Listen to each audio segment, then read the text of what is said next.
Hello everyone, Alex RC Freak here coming at you with another video. I am wanting to let you guys know that I am extremely excited today to do this video. Yes, I haven't posted, most recent videos. Like I said, I get busy. I have a life too. But anyway, I want to talk about rock crawlers, you know what I'm saying? Because it seems to be the new big thing. Check this out. I got something for my Trx4. Bam, long arm travel kit, okay? So they do make these in blue, red, where these links are red, and they also make them in black. I actually kind of like being black because, I mean, don't get me wrong, the blue looks good. Red looks, okay, I'm not that big of a red fan myself, but I think it's just more of like, you notice it more, you know what I'm saying? I wouldn't mind getting the blue, but my hobby shop had the black ones in stock, and they gave me a deal on it because I'm like a hobby shop-aholic, so... But, whatever. I don't drink. I don't do any drugs or any of any sort. And yes, I call pot drugs. So I don't do any of that crap. So I actually am real and have a real hobby. So anyway, this long arm travel kit. So let's just do an unboxing here.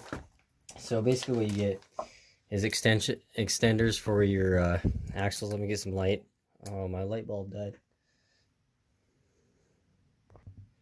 Okay, so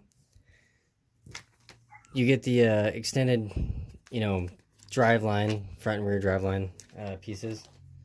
10 tooth pinion gear. I am not going to use that because I am running a Castle Creations Mamba Monster X 3800 kV censored brushless system in mine. So I'm just going to keep that on backup. These are spacers. If you have the Trx4 Bronco with the fender, the tire fender liner covers, the fender flares, basically, to keep the maybe that's the wrong, fender flares is the wrong term, but the fender liners to keep dirt from getting in the body. That's what these are for. It's a spacer. I won't even be using those. I got the Defender price style, but yeah, there's some more in the kit depending on what wheelbase you have. There's a servo mount with a Pitman arm drop down, so here's the shocks, silver like the factory, just like the factory shock, but they're longer. So you could even, like, I already did a lift kit, but see these right here on the shocks, they have these little bump stops. They look like 10mm bump stops right here. So let me show you. I don't know how well you guys can see that, but right here on the shock shaft, these little bump stops, I'm going to be removing those and possibly putting longer shock rod ends on from Dubro, heavy duty ones. I'll be putting longer ones of these on there, and you get like an extra ½ inch. I don't know if I'm going to do that yet, so I may just leave these, see how I like it, because you get an extra inch of ground clearance from what they say. But I don't know. I can always add those, and you get about another ½ inch.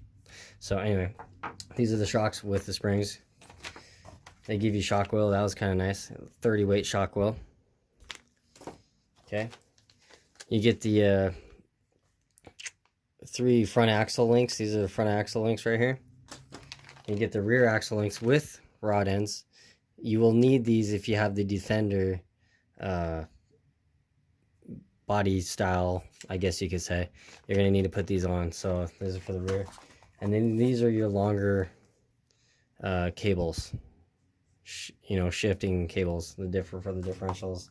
And then obviously you get they suggest that you buy their tires and buy their wheels and blah blah blah, but you get that and you get the instruction for it. So anyway, I'm going to be doing that.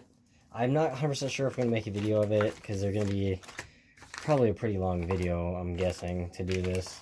I'm already running 2.2s on my Trx4. I love my Trx4.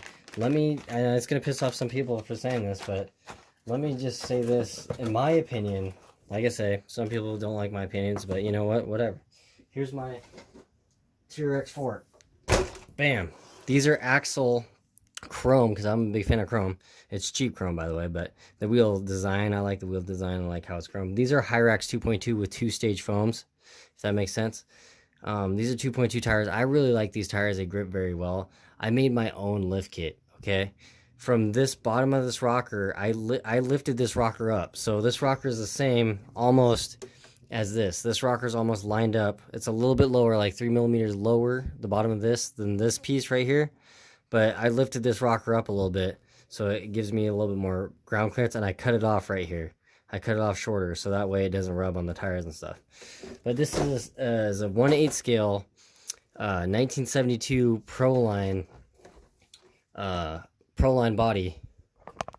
If that makes sense, for the 1/8 scale monster trucks that I modified. I cut this wheelhouse out a little bit and put flares on it just to, you know, make my lift kit look a little bit more normal. And it does work. You know what I'm saying? This lift kit does work. And these are stock shocks. The only thing I did, and they're stock cables. So just to let you guys know, I don't know how well you guys can see it. See if you guys can get in here and see this. These are stock T-lock cables right in here. You guys probably can't see that too well, but there's the cable right there. And they're stock length, and you know, these drive lines are stock length. Looks like I got some leaking or oil residue, or maybe a shock's leaking on my axle there on the rear end. But anyway, something's going on with all that oil soakage issue. But yeah, I put these, you know, flares on there. You can see that it has red nuts right back in there. There's that red nut right there. But yeah, so basically, I do not run a front bumper. I got these aluminum brass deals on the portal axle here. Definitely give it some more weight down low. But yeah, I'm running a 3800 kV brushless system in it. But you change out all these links right back here. Change out this cable. These driveline, you know, links here. I'm kind of excited for it, really, to be honest with you. I like this rig a lot. I really do. I think it's one of the best crawlers out there, in my opinion. Like I say, I have an SCX-10-2 kit that I built that has a 2-speed SSD tranning on it. I hate it. That 2-speed sucks ass, and I'm serious. That 2-speed sucks, like way sucks. And yes, I've tried adjusting it and shimming it. The 2-speed half the time won't even engage. I'm serious, it won't even engage. You're lucky if it engages. And I've played with I got a Spectrum Trx4 where you can adjust, you know, sub trim or how much throw it has or whatever. I've tried adjusting that on the servo horn. I made my own shifting linkage for it, the tranning. Axle, the one thing I hate about axle, in my opinion, is the plastics are trash. I'm not a big fan of axle. I don't know. I know there's axle fanatics out there that are gonna grill me in the comments saying, "Oh, you know, you don't know shit about rock crawling, blah blah blah." You know what? I ain't saying I know everything there is to know about rock crawling. I'm just letting you know that I don't know. I think the Trx4 is a better rig. There's not as much torque twist. I got torque twist with my SCX-10-2. It's not as bad as like the older SCX-10 version, but you get torque twist. This one has a little bit of torque twist because I'm running a 3800 kV. So it has just a feather of torque twist. If I get on the throttle super hard, it'll have a little bit of torque twist.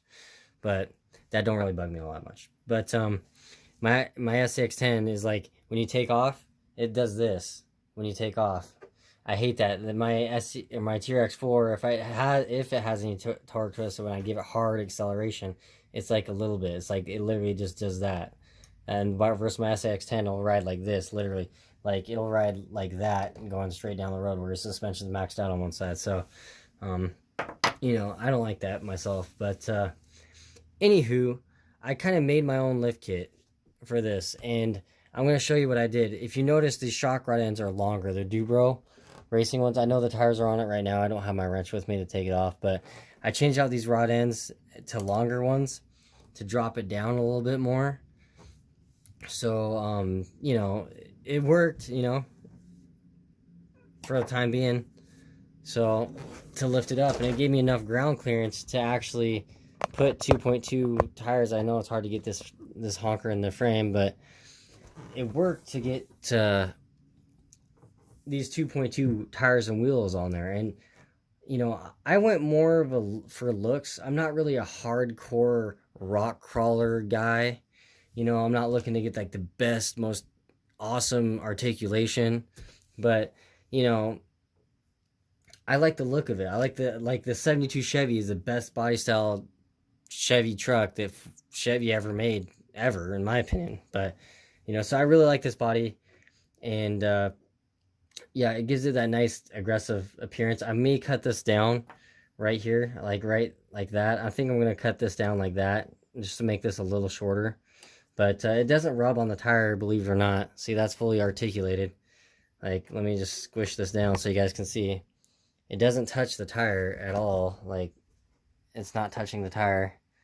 So, like I said, I trimmed the body a little bit, you know, with 2.2s in this body without being trimmed. I trimmed this right here. I trimmed this all out. You know, I kind of made, this was originally like this. These are off the Trx4 Defender body. The original flares, so they're kind of like a rubbery, and you can bend them whatever way you want. But it was originally like here, and I cut it out and there, and I did that same thing here. So that way it doesn't, you can squish it down and it doesn't, you know, rub anywhere. But yeah, this is the body I did. I'm going to redo it. You know, my sister passed away when she was 16 years old in a bad ATV accident. But I did a Panda, and it's supposed to be purple. I backed it with black, and that was my giant. It was a candy purple, and I totally messed it up. Her name was Monique, and I love her very much. But I did this Panda for her, and I don't know how well you can see that in the light. Let's see how the light gets underneath it. You can kind of see it a little bit there. Yeah, I did a Panda for her, and this was actually one of her drawings when she was younger. She drew a panda, like a weird face on the panda, and kind of a weird looking head. Yeah, she drew that, and I did that, and I backed it with black, which was a giant. I shouldn't have did that. I should have did white, but it was purple looking, like a nice purple, and that's what I wanted it to do. And anyway, black kind of murdered it out. But you know, you know, lesson learned, I guess. Sorry about my hand being in the way there. But yeah, this is aluminum bumper. It's actually a front bumper I have on the back because this thing, it will do a wheelie. But I put the rear bumper mount and flipped it over, actually, and put it in the front, and it works perfect for this body. I don't like running a bumper on this because I think it looks cleaner without a bumper, but I know you lose scale points when you go to competitions because you don't have a front bumper on it. But I don't really care about all that garbage, but yeah, I just wanted to show you guys. I'm going to be doing an install video on it, and this is 4.5 inches. I'll show you guys here. So, measuring it with this rock guard, just normal without the tire steered. 4.5 inches, exactly, right there. Bam, 4.5 inches. So, you guys saw it. Let me see if you guys can get a better look there. A little looksy. That's 4.5 inches. So, you know, or actually, no, it's 4.25 inches. My bad. I'm mistaken. My bad. 4.25 inches. So you guys know, that's what it's at right now. So, like I say, I've moved these up a little bit, spaced them up. They're not in stock positioning. But that's where I'm going to measure when I do the lift kit. I don't know, the lift kit may sit the exact same. It just has better suspension geometry, as in like shocks are longer. The links are longer. You know, it just works a little bit, I guess, smoother. I don't know. This one works pretty smooth. I've never had a problem with this one, this custom thing. You know, and it's not as expensive as the lift kit, you know, so it's whatever. Don't get a credit card and have a hobby. That's all I gotta say. Seriously, like, I seem to screw myself every single time I go in the hobby shop. So, anyway, thank you guys for watching. Like I say, I'm not 100% sure if I'm going to do a video on installing the lift kit. You know what I'm saying? I'm sure I haven't checked, but I'm sure there's other videos out there of it. It's been out for a while. I can almost guarantee it. But, you know, anywho. But yeah, thanks for watching. Alex RC Freak out. Peace.